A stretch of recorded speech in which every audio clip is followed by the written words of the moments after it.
Hey everyone, Working Weston here. You ever drink kombucha and think, wow, this is really expensive and it doesn't taste very good? Well, today I'm going to show you how to brew your own. With that being said, let's get to work.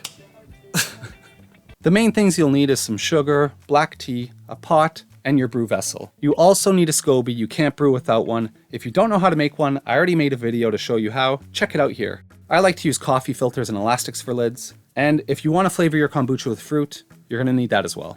First thing I do is add a little bit of water to a pot. Now I brew to my vessel size and I work in 1 liter ratios. So per 1 liter of vessel, I use 2 bags of tea and a quarter cup of sugar. I'm doing 4 liters, so I got 8 bags of tea and a full cup of sugar. The idea here is to brew it concentrated so that once it's all brewed and hot, I can dilute it with cool water so that I could immediately pour it into my jar instead of sitting around waiting for it to cool. Stir it all around, make sure the sugar is dissolved, and let it steep for about 15 minutes. At this point, get your tea bags out, squeeze all the juice out of them. So now we're left with hot, concentrated tea. We can dilute it to get up to 4 liters. While I'm diddling this tea with my finger, hit like and hit subscribe. All right, now I got my 4 liters of room temperature tea. All I do is pour it directly into my jar that already has a Scoby in it.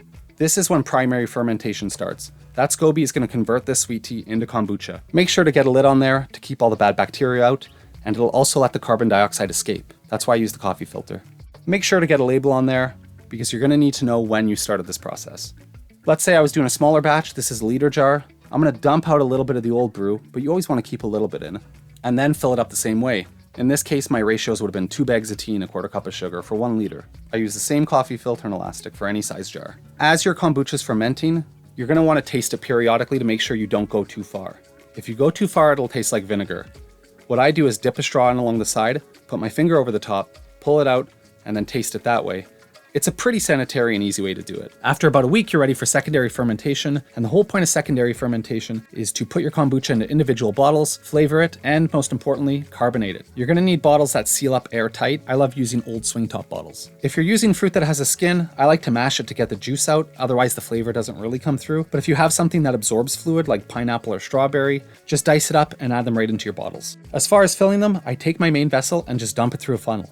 I don't take the Scoby out, I don't siphon it, I don't do any of that. I just fill it up like that. Leave a little bit of headspace, seal them up nice and tight, put labels on them. In less than a week, they should be fully carbonated, if you can wait that long. Now you'll notice that you're left with what you started, your Scoby with a little bit of brine. You're set up for a perpetual brew. You just restart the process and do it over and over and over again. You never have to move your Scoby. Kombucha.